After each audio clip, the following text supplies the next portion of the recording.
عجیب میرے سونے کا منظر ہے. میرے ساتھ دوست بہت پھر حیران ہوتے ہیں. میں 2 پنکھے چلاتا ہوں سونے سے پہلے. کینیڈا سے میں ایک مشین لے کر آیا. ہوتا یہ تھا کہ کینیڈا وغیرہ تو سرد ممالک ہیں, جاپان بھی ٹھنڈا ملک ہے, پنکھے نہیں چل رہے ہوتے. اب پنکھے نہ چلنے سے ہوتا یہ ہے کہ ہم جب سو رہے ہیں تو آواز آ رہی ہے. اب میرے ساتھ دوست سو رہا ہے, اس کے خراٹے لے رہا ہے. اب میں اگر میزبان سے بولوں مجھے الگ کمرہ لے کے تو ان کا خرچہ بلا وجہ کا ڈبل. 2 بندے ہیں تو یار ایک ادھر سوئے گا ایک ادھر سوئے گا, اس بیڈ پہ سوئے گا, وہ خراٹے لے رہا ہے. اتنی بڑی ٹینشن میرے لیے سفروں میں. کوئی خراٹے لے رہا ہے, کوئی دیر سے سو رہا ہے, اس کو نیند نہیں آ رہی. جاپان میں جن کے گھر میں ٹھہرا تھا ان کو میں نے کہا ہوٹل چھوڑو یار, آپ کے گھر میں یہ کمرہ دے دو. اب میں وہاں آیا ہوں تو ان کے بچوں کی آواز, تو مجھے نیند ہی نہیں آ رہی. میرے ساتھ مسائل کھڑے ہو گئے. اس کا ایک ٹیکنیکل حل نکالا میں نے. پھر ہم سفر میں اکٹھے گئے. ہمارے کچھ دوست تھے کے پی کے وغیرہ 2-4 سال پہلے. تو ہمارے ایک پٹھان دوست ہے, میرے بڑے جگری دوست ہیں, انہوں نے مجھے حل بتایا. میں نے کہا کیا حل ہے؟ انہوں نے کہا کہ یوٹیوب پہ پنکھا چلانے کی ویڈیو لگا دو. میں جہاں جاتا تھا نا تیز پنکھا چلاتا تھا. سردی ہے تو کمبل لے کے سو جاتا تھا. پنکھے کی آواز میں بہت ساری آوازیں دب جاتی ہیں. تو میں نے کہا اب یہاں تو پنکھا بھی نہیں ہے. انہوں نے کہا یوٹیوب پہ پنکھا چلاؤ. یوٹیوب پہ میں گیا تو بہت سارے پنکھوں کی آوازیں, بالکل وہی آواز ہوتی ہے جو ہمارے پنکھے کی. میں نے کہا یار دماغ تو یہ کہے گا کہ یہ اوریجنل نہیں ہے پنکھا. مجھے پنکھے میں اچھی نیند آتی ہے. کچھ لوگوں کو پنکھے کے ساؤنڈ سے محبت ہوتی ہے, ان میں بھی ہوں. ڑنگ ڑنگ ڑنگ ڑنگ ڑنگ چل رہا ہوتا ہے نا, بڑا مزہ آتا ہے یار.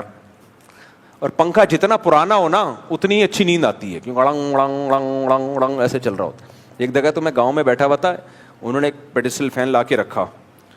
مجھے لگ رہا تھا ان کی نانی کی جہیز کا ہے یہ. کسی کو کیا پتا کس کی بات ہو رہی ہے, غیبت نہیں ہو. پرانا سا پنکھا نا, میں اس کے نیچے مجھے لگا کہ یہ گر جائے گا. وہ پیڈسٹل فین نہیں ہوتے ڈنڈے والے, اور وہ یوں ہل بھی رہا ہے. میں نے کہا بھائی یہ گرے گا. وہ کہہ رہے نہیں گرے گا, یہ ہماری بہت پرانا ہے. میں نے کہا یہ بتا رہا ہے کہ میں گرنے والا ہوں, اور آپ حیران ہو گئے گر گیا. تو شکر ہے میں نیچے قریب میں لیٹا ہوا نہیں تھا. میں بات کر رہا ہوں اور وہ گر گیا. تو لیکن وہ اڑنگ اڑنگ کے اپنا ایک بالکل, اگر خاموشی ہو نا نیند نہیں آتی انسان کو. اس میں میری ہے, ہر آدمی کا اپنا اصول ہوتا ہے. ٹرین میں کتنی اچھی نیند آتی ہے, ٹھکا ٹھک ٹھکا ٹھک ٹھک, اسی کو آدمی عادی ہو جاتا ہے نا ٹھکا ٹھک سن کے. جہاز میں کتنا شور ہوتا ہے لیکن لوگ سو رہے ہوتے ہیں. شور اگر کنٹینیوسلی ایک ہی فریکوینسی کے ساتھ ہو نا تو وہ لوری بن جاتا ہے, وہ پھر شور نہیں رہتا. ہاں ایک دم سے کوئی چھینک رہا ہے آ کر کے, اور کوئی ناک صاف کر رہا ہے, کوئی خراٹ, پھر نہیں نیند آتی انسان کو.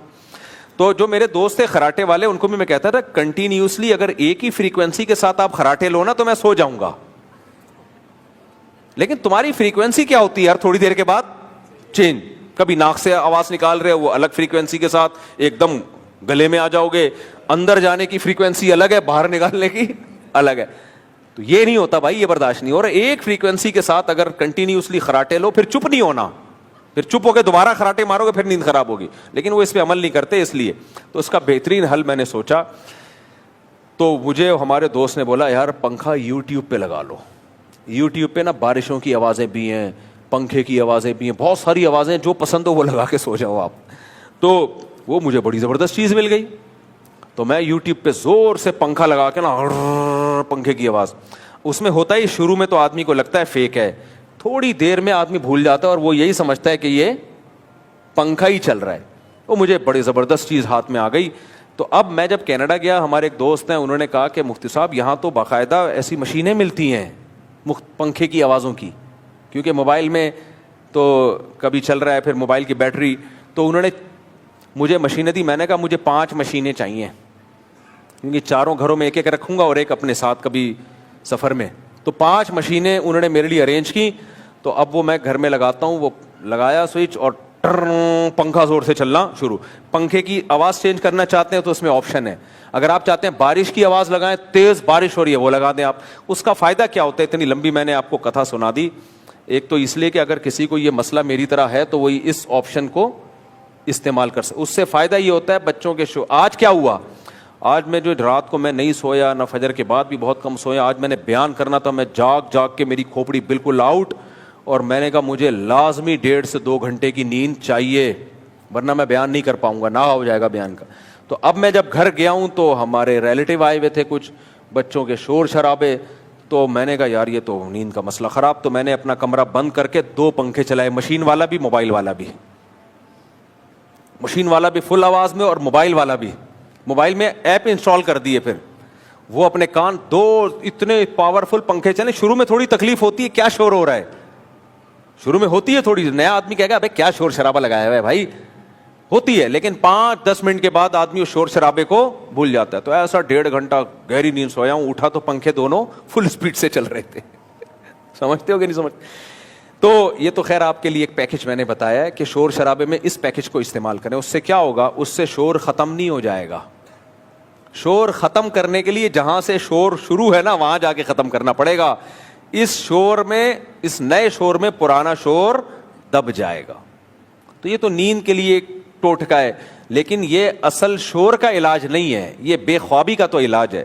شور کے علاج کے لیے میرے بھائی جو بچے چیخ رہے ہیں ان کی ٹیوننگ اور سروس کرنی پڑے گی. سمجھ رہے ہو؟ تو حسد کی بیس پہ جو برائیاں انسان کر رہا ہوتا ہے وہ برائیاں پنکھے چلانے سے ٹھیک نہیں ہوتی. اس کے لیے حسد کو ختم کرنا پڑے گا, جیلیسی کو ختم کرنا پڑے گا.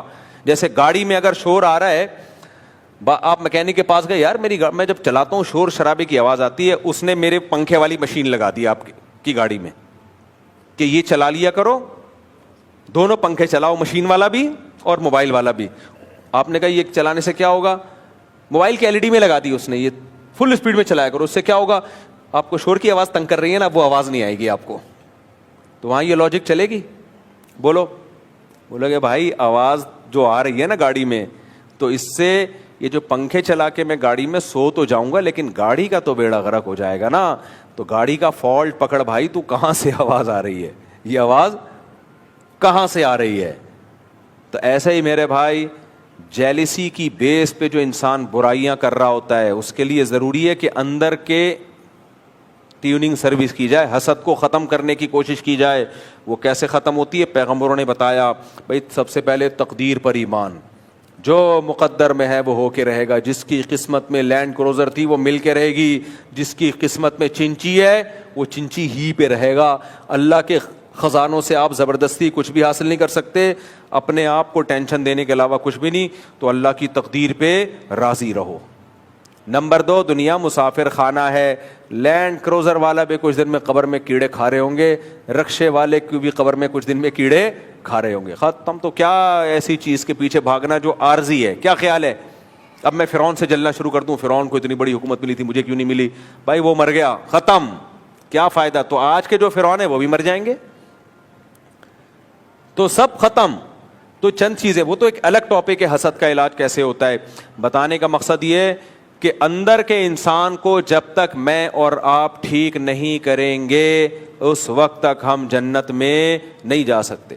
دیکھو کوئی کسی کو حسد کی علاج کی کوشش کر رہا ہے, پھر بھی حسد ختم نہیں ہو رہا, لیکن وہ جس سے حسد ہو رہی ہے نا, اس حسد ہو رہا ہے اس کو نقصان نہیں پہنچاتا, صبر کرتا ہے, تو بھی جنت میں چلا جائے گا. بعض دفعہ یہ ہوتا ہے کہ آپ کو اپنے کسی دوست کی کامیابی کا سن کے جلنے لگے آپ, لیکن آپ کو احساس ہو گیا کہ یار یہ غلط ہو رہا ہے, مجھے جلنا نہیں چاہیے, احساس ہو گیا, اور آپ نے اس کو کوئی نقصان نہیں پہنچایا, تو بھی یہ اللہ کی رحمت ہے کہ جو چیز اختیار میں نہ ہونا اللہ اس پہ گناہ نہیں دیتا, سزا نہیں دیتا. تو آپ قیامت کے دن اللہ آپ سے یہ نہیں کہے گا تو جلا کیوں, آپ کہو گے اللہ جلا تو تھا لیکن میں اس جلنے پہ ندامت تھی, مجھے خود بو آ رہی تھی اپنے اندر سے جلنے کی, دوسرے کو بو آئے نہ آئے مجھے خود آ رہی تھی. تو اگر آپ کو اپنی برائی کا احساس بھی ہو گیا تو اللہ کی رحمت اتنی بڑی ہے, اللہ اس پہ بھی بخش دے گا. چل بھائی تجھے احساس تو تھا نا. تو اس لیے علماء نے لکھا ہے کہ حسد اگر کسی سے پیدا ہو رہا ہے لیکن آپ اس کے تقاضے پہ عمل نہیں کر رہے, آپ اپنے آپ کو بریک لگا کے رکھتے ہو, تو اس پہ اجر ملتا ہے الٹا, کہ آپ نے مجاہدہ کیا نفس کے خلاف, کیونکہ جو آپ کے بس میں تھا وہ آپ نے کر لیا. اور جو اب جب ایسا کریں گے تو آہستہ آہستہ حسد ہی ختم ہو جائے گا. تو اخلاق کو درست کرنا ضروری ہے. تو اخلاق میں مسکرا کے بات کرنا بھی ہے, دل بھی ہے, دل میں دنیا کی محبت نہ ہو, دنیا کو مسافر خانہ سمجھے, تکبر نہ ہو, خود پسندی نہ ہو. خود پسندی کیا ہوتی ہے؟ اب بتاؤ, یہ چیزیں ہماری سوسائٹی میں ہیں نا, چند مرسومات ہیں ان کو مذہب سمجھ لیا ہے. یہ تو اسلام تو اندر سے ٹھیک کرتا ہے آپ کو, حسد ختم کرے گا آپ کی. پھر خود پسندی, تکبر اور خود پسندی, یہ دو بڑی خطرناک بیماریاں. خود پسندی کیا ہے؟ اتنے ہیں نہیں جتنا سمجھنا شروع کر دیا, اتنے ہیں نہیں. اس کو عربی میں کہتے ہیں عجب. اپنے آپ کو سمجھ رہے ہیں پتہ نہیں میں کیا چیز ہوں بھائی. کچھ لوگ اس خود پسندی میں ہوتے ہیں. اس کا نقصان کیا ہوتا ہے کہ پھر سامنے والا اس لیول کی رسپیکٹ ان کو دیتا نہیں ہے تو یہ ٹینشن میں جاتے ہیں, سمجھتے ہیں میں تو اس لیول کا ہوں. اب 11ویں اسکیل کا آدمی اپنے آپ کو 22ویں گریڈ کا سمجھنا شروع کر دے تو ٹینشن میں جائے گا کہ نہیں جائے گا؟ لوگ تو اس کو 22ویں گریڈ والا پروٹوکول نہیں دیں گے, لیکن اس کو نہیں ملے گا تو وہ ٹینشن میں. تو اس کا علاج کیا ہوگا؟ جتنے اسکیل ہیں اس کو بتایا جائے تیرے اتنے ہیں, یہ والا اگر تجھے پروٹوکول نہیں ملتا نا تو تیرا غصہ ٹھیک ہے, لیکن 22ویں والا نہیں ملے گا میرے بھائی. ایک ڈاکٹر ہے انڈیا کا, وہ بڑی دلچسپ باتیں کرتا ہے. وہ کہتا ہے جو جم جانے والے لوگ ہیں نا وہ بوڑھے نہیں ہوتے. وہاں اس کی جم سے مراد ہے جو غیر ضروری, آپ کا دیکھو نا جم میں جو یہ اتنے اسپیڈ بریکر بنا رہے ہوتے ہیں, یہ واقعی صحت کے لیے نقصان دہ ہے. کیونکہ آپ کا وزن جب بہت زیادہ بڑھ جاتا ہے, بے شک وہ ماس کا وزن ہو, وہ گوشت کا وزن ہو, تو بھی ہڈیاں اتنا بوجھ اٹھاتی ہیں تو اس کا نقصان ہوتا ہے. تو باڈی کا ویٹ مینٹین ہی رکھنا چاہیے, چاہے فیٹ ہو یا گوشت ہو. تو ویٹ بہت زیادہ بڑھنا بہرحال صحت کے لیے نقصان دہ. تو اس نے بڑی زبردست بات کی. اس نے کہ جو جاتے ہیں نا جم میں یہ بوڑھے نہیں ہوتے. سامنے والے نے پوچھا زبردست یار بوڑھے نہیں ہوتے؟ اس نے کہا وجہ اس کی کہ جوانی میں ہی ٹپک جاتے ہیں یہ جوانی میں ہی حقیقت ہے. بہت سے ایسے ہیں تھوڑے دنوں میں وہ ٹہل جاتے ہیں وہ. تو اللہ ہم سے اخلاق کے بارے میں پوچھے گا, اندر سے کیسے تھے تم, اور پھر ظاہری اعمال. اس میں سب سے پہلے نماز, زکوٰۃ اور بار بار معاہدوں کی پابندی. کیریکٹر لیس آدمی اللہ کے ہاں قابل قبول نہیں ہے. زبان کا کیسا ہے تو؟ کیریکٹر لیس. معاہدوں کی پابندی جس پر میں 1-2 ہفتے پہلے ڈیٹیل میں بیان کر چکا ہوں. کرایہ ٹائم پہ آپ دیتے ہو کہ نہیں دیکھتے؟ مالک مکان کو ترساتے تو نہیں ہو؟ آپ کسی کی گاڑی استعمال کر رہے ہو, اپنی گاڑی سمجھ کے چلا رہے ہو یا کسی اور کی چیز؟ آپ دیکھو اپنی گاڑی کیسے چلاتے ہیں اور اداروں کا مال کیسے استعمال کرتے ہیں. ناپ تول میں کمی تو نہیں کرتے. حق لینے کے لیے تو پورے گن کے لیتے ہو, دیتے ہوئے ڈنڈی مارتے ہو. یہ ساری اخلاقیات آپ کے شر سے پڑوسی محفوظ ہیں یا نہیں ہیں؟ آپ کے شر سے. آپ کے پڑوسی کا آپ کے بارے میں کیا تبصرہ ہے کہ یار اچھا پڑوسی مل گیا ہمیں, بڑا خاندانی آدمی ہے کہ اس کی وجہ سے ہمیں فائدہ ہے. بصرہ میں ایک تابعی نے ایک گھر بیچا, قیمت ڈبل لگائی اس کی. کسی نے کہا اتنا مہنگا گھر نہیں ہے, سستا ہونا چاہیے. انہوں نے کہا میں نے اس میں ایک صحابی رسول رہتے ہیں میرے پڑوس میں, اس پڑوس ہونے کی قیمت بھی لگائی ہے. تجھے فری پھوکٹ میں اتنا اچھا گھر نہیں دوں گا جس کے پڑوس میں اتنے عظیم صحابی رہتے ہوں. کیوں؟ ان کی تجھے صبح و شام زیارت ہوگی, ان سے تجھے سیکھنے کا موقع ملے گا. تو ایسے ہی پکڑا دوں میں تجھے؟ اتنا عظیم پڑوس چھوڑ کے میں جا رہا ہوں, میں کیوں جاؤں گا؟ بعض لوگ کہتے ہیں نا گڈ ول کی بھی ایک ویلیو ہوتی ہے نا. تو گھر کی گڈ ول صرف اس سے نہیں بنتی کہ یہ ڈیفینس میں ہے یا کلفٹن میں, اس سے بھی بنتی ہے اڑوس پڑوس میں ہیروئن کی چرسی رہتے ہیں یا نیک لوگ رہتے ہیں. ماں باپ اپنے بچوں کو اچھے علاقوں میں لے کے جاتے ہیں, چرس پی رہے ہوتے ہیں, کیونکہ پڑوس میں کون سا بچہ رہتا تھا؟ چرسی رہتا تھا. تو گڈ ول کی بھی ویلیو ہوتی ہے. اس کا مطلب یہ نہیں کہ وہ صحابی رسول کی قیمت لگا رہے ہیں. صحابی رسول کی قیمت نہیں لگا رہے, وہ صحابی رسول کی صحبت کی قیمت لگا رہے ہیں کہ اتنی عظیم صحبت تجھے مل رہی ہے تو یہ صحبت میں چھوڑ کے جا رہا ہوں, قربانی دے رہا ہوں. اس کی اگر مجھے اتنے پیسے ملیں گے تو دوں گا کیونکہ میری ضرورت تھی, ان کی کوئی ضرورت تھی, ورنہ میں نہیں دوں گا. تو یہ سارے بھائی اخلاقیات اور اعمال ہیں جس کو فوکس کرنا ہے. اور آج ہم جو مذہبی طبقہ ہے نا وہ اس کو فوکس نہیں کر رہا. اس نے چند چیزیں بنا لی ہیں, اسی پہ چل رہے ہیں. تبھی پوری دنیا میں لوگ انگریزوں کی تعریف کر رہے ہوتے ہیں, مسلمانوں کی برائیاں کر رہے ہوتے ہیں. یہ 2 نمبر ہیں. لیکن آپ ربیع الاول اور محرم میں دیکھ لو, ایسا لگتا ہے مسلمان سے بڑا عاشق رسول اس کائنات میں پیدا ہوا ہی نہیں. اور کمبخت چوری کرے گا اور اس چوری سے عمرہ کرنے جائے گا. مسجدوں میں کرپشن کے بعد سب سے پہلے کمیٹی کہاں جاتی ہے؟ عمرہ کرنے کے لیے جاتی ہے ان پیسوں سے. سمجھ رہے ہو؟ تو یہ سارے حساب کتاب چل رہا ہے. تو ہم تو بھائی آپ دیکھ رہے ہو قرآن اور سنت جو کتنے سالوں سے درس ہو رہا ہے, اسپیچز پہ بھی میرے تفسیر کے لیکچر, میں بھی کوشش کر رہا ہوں کچھ مجھے بھی وہ چیزیں ملیں جن کو ہم نے فوکس کیا ہوا ہے, وہ قرآن میں مل نہیں رہی. قرآن میں یہی مل رہا ہے, نماز پڑھو, اخلاق اچھے کرو, حسد نہ کرو, اور مال جمع کر کے جو کنجوسی کرتے ہیں برے ہیں, اللہ کو خرچ کرنے والے پسند ہیں. ماں باپ کا خیال کرو, رشتے جاری جوڑو, رشتے مت توڑو, اور بوڑھوں کا اکرام کرو. صحیح ہے نا؟ اور جو ہے یتیم کو کی کفالت کرو, بیوہ عورتوں سے نکاح کرو, یتیم کی کفالت کرو, یتیم کا مال مت کھاؤ, وراثت ٹائم پہ دو, ساری اگر یہ خدا کی قسم صفات ہمارے اندر پیدا ہو گئیں تو یہ مسلمان نہیں, یہ فرشتے. لوگ کہیں گے زمین پہ فرشتے اترے ہوئے ہیں, کیا کہیں گے؟ صحابہ کرام کئی ملک, پتہ ہے اسلام, انہوں نے پورے کنٹری مسلمان ہوئے صرف صحابہ کو دیکھ کے. انہوں نے کہا یار یہ عجیب لوگ ہیں, ایسا تو ہوتا ہی نہیں ہے. صحابہ مال بیچ رہے ہوتے, وہ خریدتا, کہتے بھائی یہ فالٹ ہے اس میں, یہ دیکھ لو یہ کیا ہے, یہ فالٹ ہے. کہہ رہے فالٹ کون بتاتا ہے؟ کہہ رہے ہمارے نبی نے بولا ہے کہ جس نے اپنی چیز بیچی اور اس میں دھوکہ دیا وہ ہم میں سے نہیں ہے. تو ہم تو نبی کے ہاتھ پہ ایمان لائیں تاکہ قیامت میں نبی کے ساتھ ہو. اگر میں نے گندم, جو ایک نبی بازار میں گئے تو اوپر خشک گندم تھی, نیچے گیلی, آپ نے ہاتھ ڈالا تو نیچے گیلی گندم. آپ نے کہا کہ تم نے بتایا کیوں نہیں کہ یہ نیچے گیلی گندم ہے, اور اس کو اوپر کیوں نہیں رکھا؟ پھر آپ نے فرمایا جو دھوکہ دے کے تجارت کرے وہ ہم میں سے نہیں ہے. تو صحابہ کی ایسی خاندانی جماعت تیار ہوئی تھی نا کہ ملکوں کے ملک صرف ان کی تجارتوں کو دیکھ کے مسلمان ہوئے ہیں کہ بھائی یہ, پھر وہ تاجر ایسے سخی, ایسا غریبوں پہ. میں نے یہ چیز ساؤتھ افریقہ کے مسلمانوں میں دیکھی ہے. ساؤتھ افریقہ کے اور افریقہ کے جو مسلمان تاجر ہیں نا, وہاں کے غیر مسلموں پہ لٹاتے ہیں ایسے پیسہ. کہتے ہیں یہاں کے غیر مسلم ہم سے اتنا خوش ہیں, بقرعید میں کہتے ہیں یہ دے دنا دن, کہتے ہیں ایسا لگتا ہے ان کی عید ہے ہماری عید نہیں ہے, کیونکہ وہاں تو بہت غربت ہے نا. ساؤتھ افریقہ میں تو نہیں, باقی افریقہ میں. تو میں ان کو اور پاور بھر کے آتا ہوں, میں کہتا ہوں اتنا کھلاؤ, ان کا اتنا خیال کرو, بولو بھائی یہ ہمیں کس نے حکم دیا ہے؟ اللہ نے. تو مسلمان کا یہ امیج جانا چاہیے. ابھی کچھ اور ٹائپ کا امیج جا رہا ہے, وہ بالکل بہت غلط قسم کا امیج جا رہا ہے. یار ہم انسان ایک دوسرے کو, جب تک ہمارا ایک بنایا ہوا کرائٹیریا ہے اس پہ کوئی نہ اترتا ہو, ہم نہیں مانتے, اللہ کیسے مان لے گا؟ اللہ ہمارے جذبات سے کیسے متاثر ہو جائے گا؟ فجر کی 2 رکعتوں کے بجائے میں 3 رکعتیں پڑھنا شروع کر دوں. آپ بولے یار مفتی صاحب یہ کیا کر رہے ہو یار, 1 رکعت بڑھا ہی رہا ہوں نا, 2 سردے کر دی, 1 رکوع کر دیا, تیرے کو کیا تکلیف ہے؟ بھائی ہمیں تکلیف نہیں ہے, نماز آپ کی نہیں ہوئی ہے, کیونکہ پیغمبر نے فجر میں 2 سنتیں اور 2 فرض. اتنا فقہائے کرام نے نبی کی اطاعت کو فالو کیا ہے کہ صبح صادق کے بعد فجر کی 2 سنتوں کے علاوہ کوئی اور نماز پڑھنا بھی مکروہ ناپسندیدہ. کیوں؟ کہتے ہیں بھائی نبی نے تہجد کی نماز کے بعد جب صبح صادق ہوتی تھی, آپ فجر کی 2 سنتوں کے علاوہ کوئی اور نماز نہیں پڑھتے تھے, حالانکہ منع بھی نہیں کیا.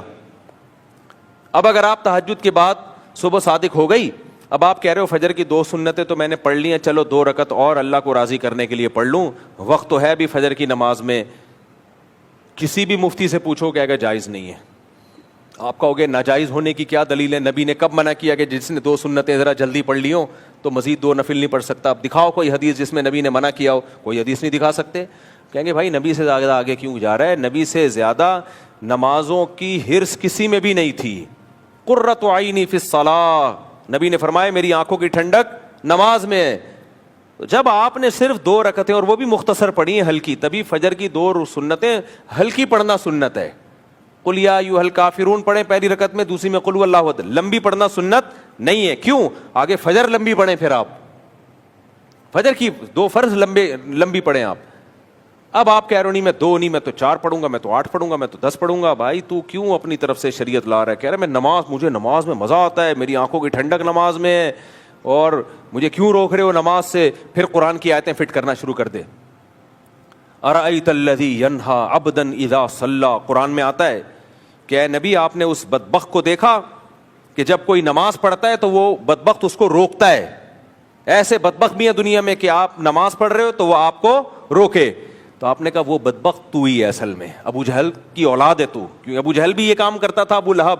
قرآن نے اس کی برائی بیان کی ہے کہ بھلا ایسے بدبخت کو دیکھا کہ ایک آدمی اللہ کی عبادت کر رہا ہے اور وہ عبادت سے روکتا ہے, تو بھی مجھے عبادت سے روکتا ہے, بتا 2 رکعت جو میں پڑھ رہا تھا نماز ہے یا نہیں؟ کہ کہاں ہے. اور نبی نے کہیں اس نماز سے روکا نہیں؟ بھی کہیں بھی نہیں روکا نبی نے. اب کہیں بھی نہیں ملتی ہمیں حدیث کے نبی نے فجر کی 2 سنتوں کے بعد فرض سے پہلے 2 رکعتوں سے روکا ہو نبی نے. تو اس کا مطلب وہ جو قرآن میں آیتیں ہیں نا, میں قرآن پڑھ رہا ہوں, ریفرنس دے رہا ہوں. آج کل ریفرنس کے بھرم بہت ہیں, ریفرنس دے دو تو بس جو مرضی حلال کو حرام اور حرام کو حلال کر لو. لوگ اس ریفرنس سے متاثر ہوتے ہیں. بھائی اس ریفرنس میں جا کے دیکھو اس کا سیاق و سباق کیا ہے, یہ کس موقع پہ نازل ہوئی ہے, اس کا ترجمہ کیا ہے, اس کا مفہوم کیا ہے. نہ مفہوم نہیں دیکھتے.